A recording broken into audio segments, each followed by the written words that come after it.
Welcome to EIFA Island Discs, where a faith leader or representative shares the music that they love and its personal significance to their life journey. 4 tracks are chosen and a wild card, an extra choice afforded to our guest to provide just that little bit more scoop. In the style of the famous radio program, I'll unveil each track in turn and our guests will share a little about their selection. Perhaps we'll uncover some new music together, and undoubtedly we'll get to know each other just a little bit more. Today's guest is Bryan Webb. Welcome, Bryan. Hello, Peter. A wee bit about Bryan in introduction. Bryan was born in Glasgow in 1954, and his early love of music was greatly influenced by his mother. She would play Patsy Cline and other country artists and loved Nat King Cole. Bryan tells me that he and his mum would watch musicals together, and his favourite being Al Johnson films starring Larry Parks. Like many of us, Bryan grew up in a family which had no religious beliefs, and nor did he go to church. Instead, his first religion was football, which brought him many friends. Further, and subsequent to reading the semi-biography of the actress Shirley MacLaine, Out on a Limb, on holiday in the late 80s, his interest was piqued in spiritualism, and he visited a local spiritualist church. However, his spiritual exploration eventually led him to Buddhism in 1996, and has been a part of his spiritual path ever since. I'd like to thank Bryan for sharing with me these glimpses into some of his biography, and of course your musical and spiritual influences, which we'll explore in our conversation together. I know from your musical choices you have a rich background, and I'm looking forward to hearing how each of these songs have weaved their way into your life story and into your path. So thank you again, Bryan, for being with us today. My pleasure. I know we spoke just before this recording where I asked how you found the experience of selecting only 5 pieces of music to represent aspects of your life and your spiritual journey. And I'm wondering whether you would like to just reflect on how you met with that challenge. I found it quite difficult. There's certain songs in recent years have really sort of stuck with me, and they like the early songs that I was thinking of, lyrically I found really challenging and brought me a great deal of, made me contemplate very much on how they were formed, how they came about, and the particular artists themselves. So it was a bit of a challenge, and I could have chosen many others instead of the ones I did choose. But I've sort of just come into the position of when I left school, really, and formed friendships from old school friends, and sharing a flat in Edinburgh, and being influenced by them who were musicians while I wasn't. And then finding my own path via what my mother probably initiated and started. She was a great country fan, and this album that stuck with me, because all my friends loved Bob Dylan and I couldn't stand his voice, but there was an album called Nashville Skyline, which was countryish. Bob Dylan even changed his voice a lot to sing that album, and from there the lyrics then became very important. And I stumbled across Chris Christopherson.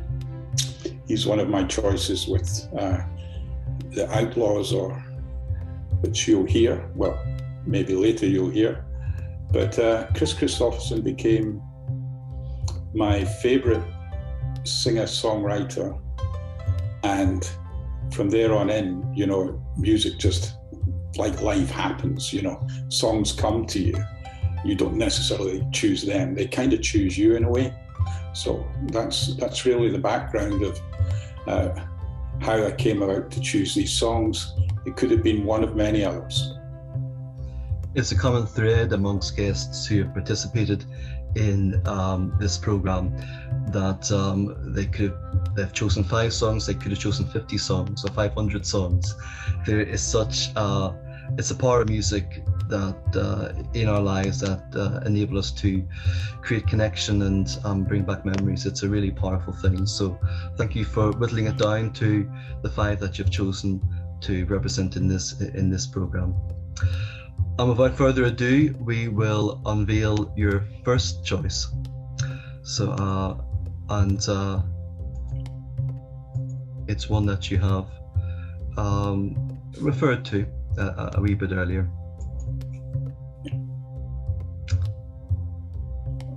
Yeah. Catch the Wind by Donovan. It was a song about one of my first loves, really. I met a young girl and she was on holiday in Edinburgh for about 4 months without coming back to Edinburgh to see her family. And I had this relationship, my first sort of love relationship as a 15-year-old. And the song Catch the Wind, it was earlier, it actually came out maybe in 1965. This was around 1969. I met this young girl, her name was Donna, and then she went home. So it was a kind of ache in me about the song because it was that sort of feeling that I couldn't have her anymore in my life. And Donovan has this melancholic voice that summed it up, my feelings of what a wonderful experience. What a beautiful song to express how I was feeling. That I had as much chance of recovering that moment as catching the wind. So it was a kind of love song. And I always found that Donovan had this aura about him of calmness. All his songs had a sense of meaning. And he influenced me in the sense of words are very important, how you express them. So that's how Donovan came into my life, and he stayed in my life even till now. You know, I'll switch on YouTube and I'll play that song, and I have a couple of albums of him. And being an old hippie, he fitted into my life at that time. Yeah. Yeah, I think having seen your song choices, it's very evident the importance of words within music, and it's evident too to me that your connection to the words in the songs that you've chosen. Catch the Wind by Donovan does speak of the elusiveness of love. I mean, his use of words is just extraordinary. You know, when sundown pales the sky, I want to hide a while behind your smile. And everywhere I look, your eyes I'd find. I mean, I just find that so beautiful, you know. And I certainly was aching at that point in my life for that first love, that first real friendship from somebody who I found extraordinarily beautiful and extraordinarily honest and kind. And I think the whole song really summed up how she was. For me, she was the sweetest thing that I ever saw at that time in my life. So there you go. A beautiful first choice. A beautiful first choice. It's amazing how music has that capacity to catapult us back in time to those moments of great preciousness. Thank you for sharing that regarding your first love. Thank you. Your second choice, Sunday Morning Coming Down by the American Outlaws. Well, the Outlaws formed, they were all individual singers. And as you can see from that picture, Chris Christopherson's right at the front. And I mentioned in our prelude, you know, how much he influenced me as well. At that time, my mother and father had broken up, and Mum was in a very difficult place. She loved my father dearly, and he chose to live with someone else. And I would often find my mum, as I would stumble home as a 17-year-old, 18-year-old, and she would still be up. I came home early one night and was watching the Old Grey Whistle Test with Bob Harris, and Chris Christopherson was singing with Rita Coolidge, and they had just fallen in love, and they sang, I think it was For the Good Times or something like that, one of his biggest songs. But the love between them, and my mother was sitting there watching it, and that wasn't the song that was being sung Sunday morning coming down, but it was just the thought of Mum missing my dad so much, and I could sit there intimately with her, and she would share it, and she liked the song, so I bought the LP, and I used to play it at home, and we would sit up 1, 2 in the morning playing that song, those songs of Chris Christopherson. And from there, my love for his music grew. And over the years, he was such a humble man. I mean, he had a difficult life. He took a lot of drugs and alcohol in those days, and it even broke up his relationship with Rita Coolidge.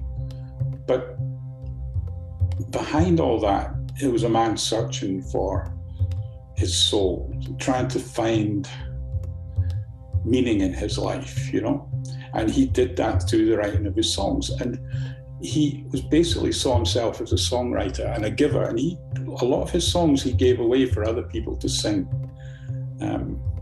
For the Good Times, Perry Como, Help Me Make It Through the Night, Gladys Knight and the Pips, all these big stars, he just wrote the songs, they took them on, but then he started to record them himself, and I kind of just became a big, huge fan. I spent many late hours listening to his songs. Really, when I was a bit wilder in those days, between the age of maybe, I think it would have been 17 to 22, 23, doing a lot of things that I would want my own children to do. But that's the way life is. You fall into your own path, or life chooses the path and you walk it, and then you learn from the experience. You tend to learn after the fact, I would say. So this is a most beautiful song, and to hear him and Johnny Cash singing it together with the backing of Willie Nelson, and forgive me, I forget the other chap's name just now, to watch it live is a wonderful song, and just epitomizes for me the class of the lyrics within that song, So it's Sunday morning coming down, we've all been there, feeling a bit low after a night out, or just a time when our life wasn't going so well. And I think I could relate to his lifestyle and the mistakes that I made. I took drugs when I was younger, what I would call light drugs compared to anything heavy. And it was for a very short time in my life, and I wouldn't recommend it. And it's kind of how you fell into, and where you could easily have got very lost.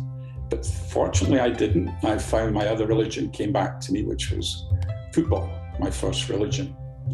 And through that, I met a community of fellow sports guys who lived as a community, still a bit wild, but it gave me a foot in life, a group of friends who I could relate to, and which took me from, say, 19 to right through to I stopped playing football at 42. And though I don't miss it now, the football, as something I did, it's still something that's still close to my heart. And what was that sense of community like that you acquired through football? There was an acceptance of each other. There was one for all, that sort of for each other, looking out for each other, especially when we played. I remember one particular team who I played for, it was a Sunday team, so it's kind of a wild league, kick your granny to win a game, sort of thing. And the boys were all from a more of a working class, a rough area of the town. And I remember walking into this pub beforehand to get a lift to the game. And a guy called Ian came up to me and said, I see your jacket's a bit worn, would you like a new one? And the insinuation was he could go out and acquire one for me and give it to me. And it was kind of not something you did, but I thanked him very much and said, no, I'd rather let that go if you don't mind. But they were rogues, a lot of them, very poor, some of them. A lot of them had prison records, things like that. But if you were one of them, they looked out for you. And however misguided some of the things they did, they were good friends, good people to know when you were in trouble. I can't really explain it. It's that feeling of belonging. And that's what football gave me. I belonged to a group of people who cared more about not just the football, but about each other. I can very much resonate with that. We shared just before the recording, as you said, that your first religion was football. My dad's, and I'm sure he wouldn't mind me saying this, because he would tell so many people his first religion was the bookies. And it was that sense that of just kinship, really. I think you've described it with your football mates, of just, knowing that there are folk there that you can trust and be with. And I think it's a thread that seems to run through your musical choices in terms of community, sense of intimacy, sense of trust, and it's beautiful to see that reflected in the choices that you've made. Yes. I was just going to say, that sense of trust is very important, Something I lacked throughout my life in many areas is trust. Why was that? Why would that be, Bryan? Well, it's quite personal, but I don't mind sharing it because my relationship with my father wasn't easy. But I loved my father. But he was a difficult man, and at one point, for all the best intentions, they thought they would send me to boarding school. And I got sent to a school in Dunblane, a military school for sons of servicemen. And I decided I would try for the exam, thinking I wouldn't get very far. And sure enough, the only exam I think I passed in my life, and I got taken, said they would take me on board. And when I got there, and I remember that first day after being kitted out, my dad leaving and walking across this big square. And suddenly my father wasn't in my life anymore. I hadn't realized the consequence of what I had just done. I had just given up my family to please my father. So there were many times in those early years I thought, what have I done wrong? Why am I not with mom and dad? Why am I with my brothers? There must be something wrong with me. Of course I was welcome when I came back for holidays and in between term. But I didn't realize how much I missed family. And I thought maybe I couldn't be trusted to be part of that family, I think, deep down. And I felt very insecure from going to a boarding school, because for me, people's experience will be different, but it just felt that I wasn't enough to be part of the family. I'm sure that wasn't the case, but it felt like that. People settle into boarding school, but it takes many years before it becomes what we would call normal or natural. And a lot of this so-called natural things we do, it's just natural to feel that way. We've actually have to shut our past behind us, shut down our feelings so that it becomes normalized. Going to being in that situation, I didn't ever feel that going to boarding school was the natural place to be. Being with my family would be the natural place to be. So that's quite personal, but I don't mind sharing that because I learned from it, and I learned that my father eventually was just trying to do the best for me from maybe a position, I would say, out of ignorance.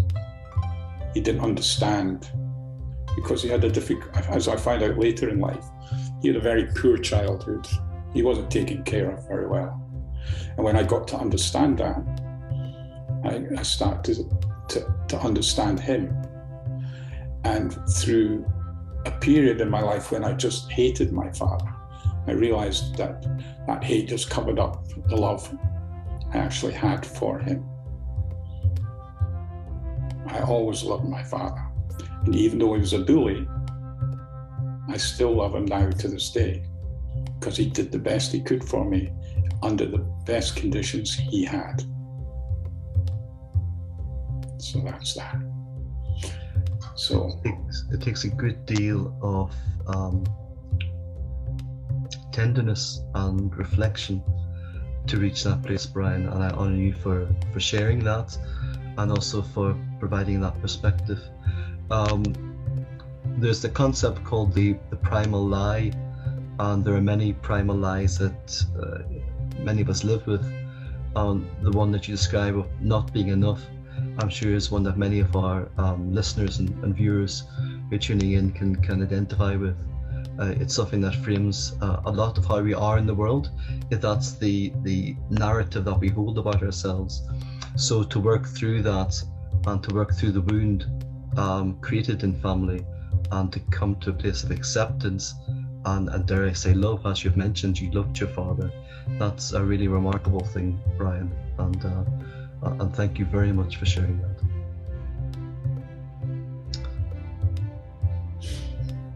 Your third choice is Ripple, which is a version of a Grateful Dead song by Playing for Change. We can see on screen a number of the artists who've contributed to this track. Would you like to reveal a little bit of why you chose this as your third choice? I didn't know very much about Grateful Dead, to be honest, until about a year and a half ago. It's a band I'd heard of, but for some reason I thought they were a heavy metal band or something like that, but it turns out they weren't. And I discovered this website, Playing for Change, and on that particular website, there's all these wonderful people from all around the world singing songs from various artists. And I came upon this song, and there was something about the words again. It's probably, I call it a parable. It's something that if you look at it and contemplate on, it's really talking about that we don't understand fully, which is maybe the God force or whatever name you give it, Buddha nature or Atman or whatever. It's that lies behind our life. And in the actual lyrics, you find that there's this, there's a line in it that if my words did glow with the gold of sunshine and my tunes were played on the harp unstrung, would you hear my voice come through the music? Would you hold it near as if it were your own? Now, for maybe those who are listening now, you'd have to see those words maybe written down, but it's talking about that force that's not available to be seen. The harp unstrung is that plays the tune of life, but you don't see it. But then when life unfolds for you, you then claim you having that life. And it's talking maybe about what I call the witness, which is, as I'm talking to you on the screen and I can see your face, I can see my own face in the screen, but we don't see the screen. We just see the objects on the screen. And we believe that we are the ones in relationship to it and creating it. But we ourselves are really just parcel of the screen that we never notice, the hidden thing, the force behind our lives. I have this deep sense of when I die, I will watch myself die. And I hopefully laugh, or whatever it is, we'll be laughing, saying, that's what it really meant. Because I get so lost in my troubles and my happiness that I think that I'm responsible. There is a kind of responsibility, but I just think God plays, if I'm going to use the God word here, because I'm a Buddhist, I don't really use God, but God plays life through you. You know, God's expressing this himself, or the Buddha nature is expressing itself through myself, the instrument. And where my unhappiness comes from is the belief that I'm the one who should have a better life or a different life than what I'm experiencing. I don't know if I'm explaining that very well, but you know, if we let go and trust our deepest nature, then life will unfold much more naturally, much more beautifully, much more peacefully. And this particular song implies that. And if you look at the words, you know, I've got them in front of me here.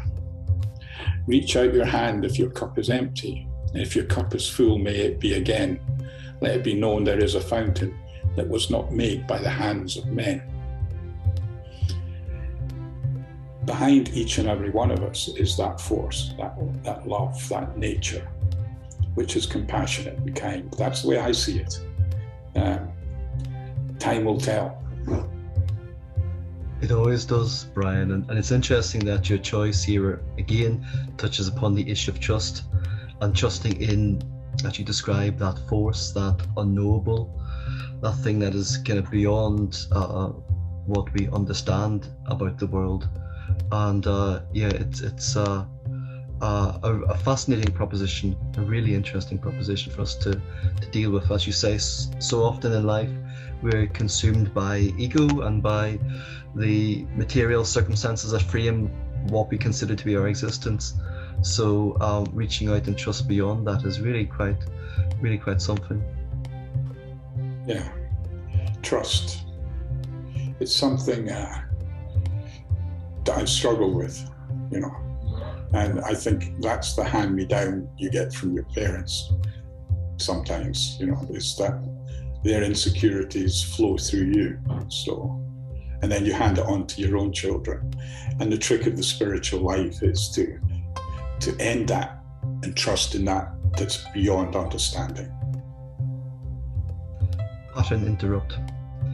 Yeah, and that's often the trickiest thing of all. Just as you speak there about what we inherit from our ancestors, it reminds me of a quote from Philip Larkin, but maybe I'll bring that up at another time. Okay. Yeah. Moving swiftly on, I think. Your fourth choice is This River by J.J. Grey and Mofro. We have the album cover depicted on screen. Why did you choose this, Bryan? I chose this because if you look at the video, you'll see Danny Aiello, I think his name is, playing one of the characters, and he's sitting by a river. And it's easy to get the impression that the song is just about a river. The river is actually life. in this particular video, the man is consumed by insecurity, lack of trust, maybe, I don't know, where he's lost. And he hides from the river, which is life, through drinking alcohol, this particular character. Now, in my own family, my father could drink like a fish, and he could get quite horrible when he drank. My youngest brother, he died an alcoholic. And I've had my own issues with alcohol, drinking too much to cover up pain, being afraid. But the interesting thing about the song is that the only place you can find your freedom is in the river itself. The river, you have to hold whatever's going on in your life closely, as you would maybe hold a baby with tenderness. You have to embrace your suffering. And that's the struggle in the song. You see, I'm not able to do that. And I can relate to that. That, often I've sort of hidden away, and still do to this day when it gets really tough. Because spiritual life in my life is a moment-to-moment basis. You don't actually solve the puzzle. I think a lot of difficulties for our spiritual, even within each religion, is that there's some sort of perfection that you will reach. I think one of my own teachers, which is Thich Nhat Hanh, said that true love is understanding. True love is understanding. For when you understand, you're free to love. And that's the case, is that, when people say to me, you should forgive them for that, this person for that, or forgive your father for that, or it's not a bar of chocolate you can pick up and eat, say, there you go, I forgive you. Because we can all do that. We can say, you did me wrong, but I will forgive you. And then a week or two later, or a month or a year later, something happens and you realize you haven't forgiven wholly, So what I love about the song, apart from being one of the most powerful songs I've ever heard, is a moment of raw emotion when he's J.J. Gray's belting it out. You see that struggle, and you just wish for him to, where did my soul go? I think he says in it. Hang on.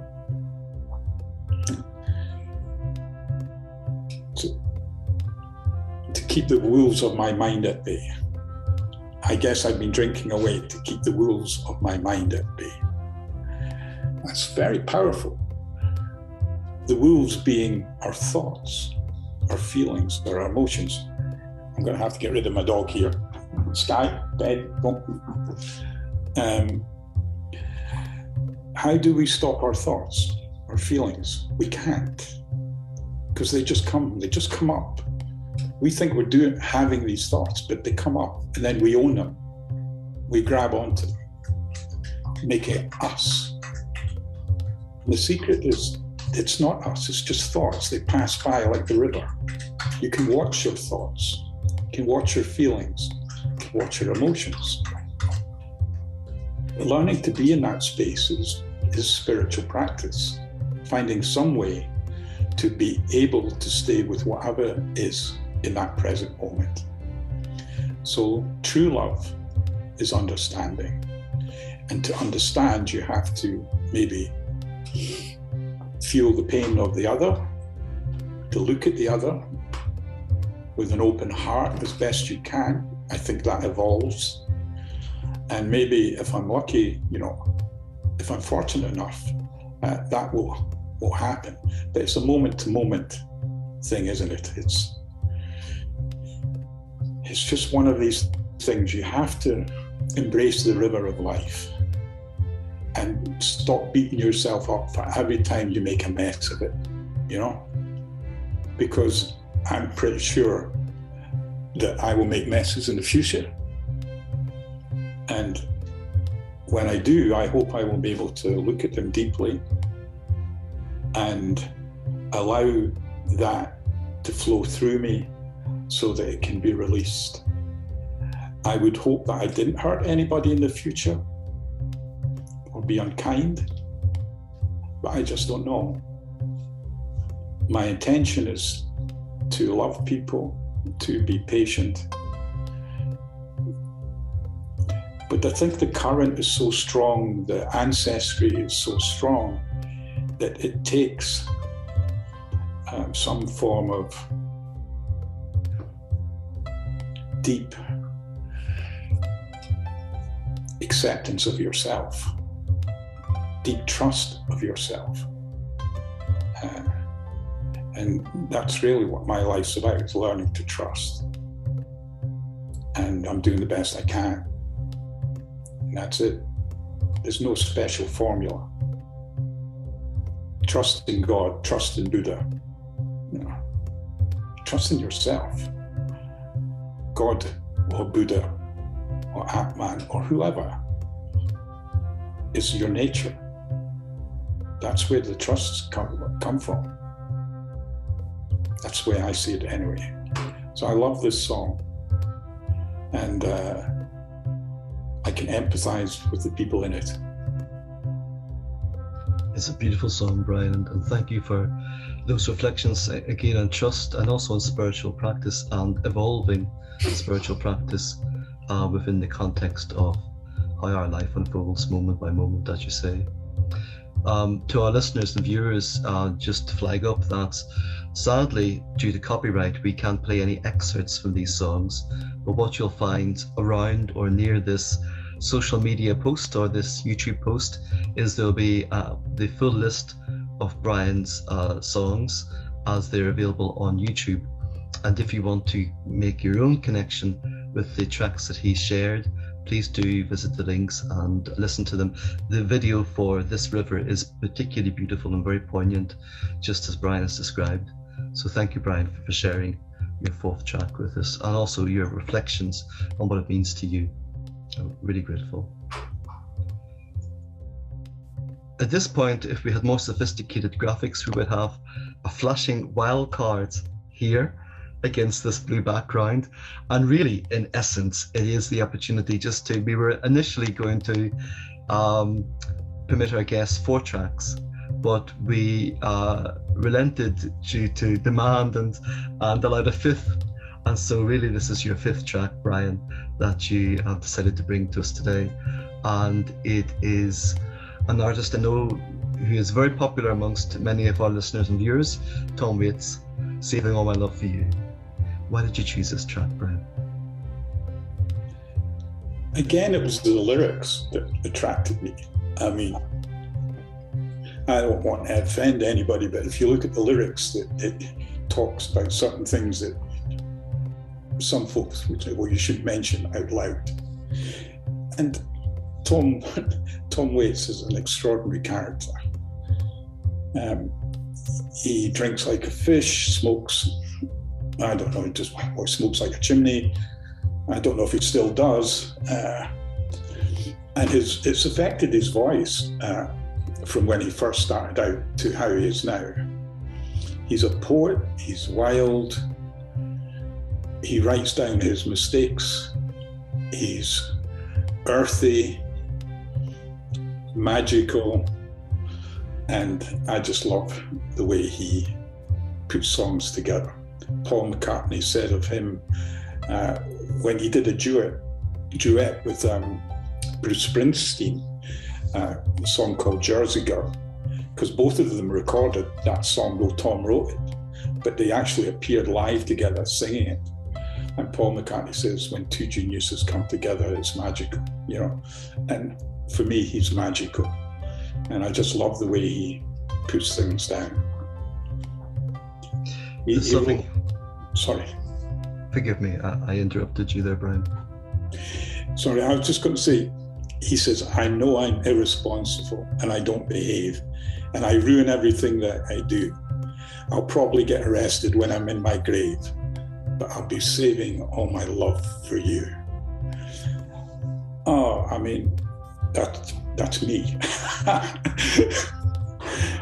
I have the best intentions, but I know I'm irresponsible. I can't help myself, but I'll be saving all my love for everybody one day.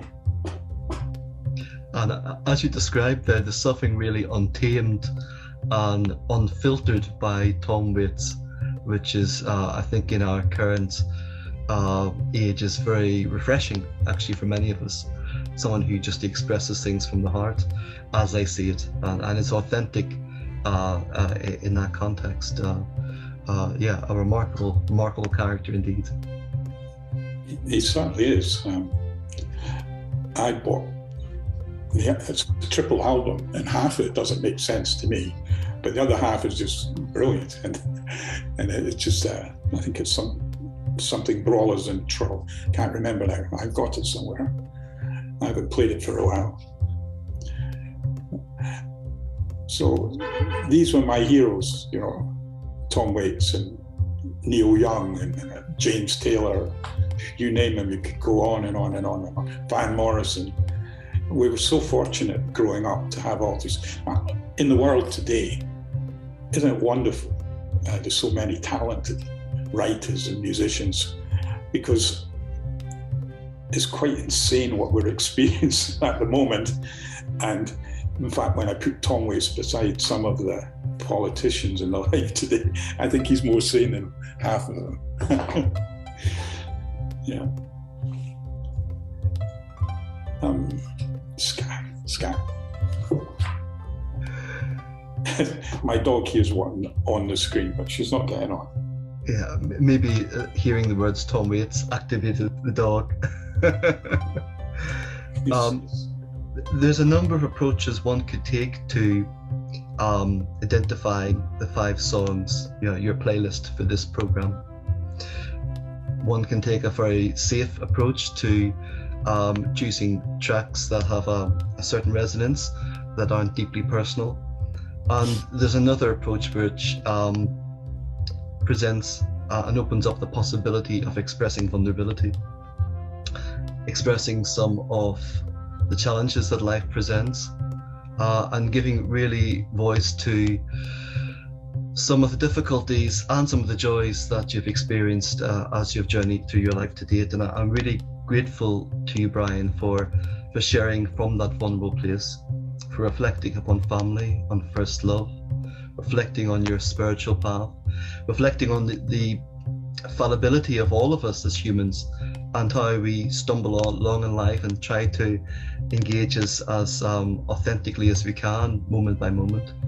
And I'm really grateful that you've taken the opportunity today to share from those experiences and to present yourself very wholly and holy in the fullest sense of the word.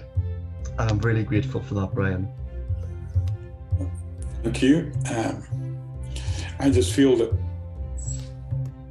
I wish I could have articulated some of it better, but you know, life's too short to pretend you're anything else but who you are. And I don't mind now that my vulnerability and my fallibles are seen,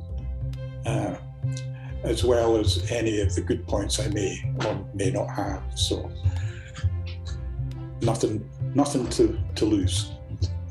Well, as someone who knows you, little Bryan, I can certainly vouch for the many good points that you have, one of which being the opportunity to show your vulnerability, which gives others the permission who might be fearful to do so, to be able to step into theirs.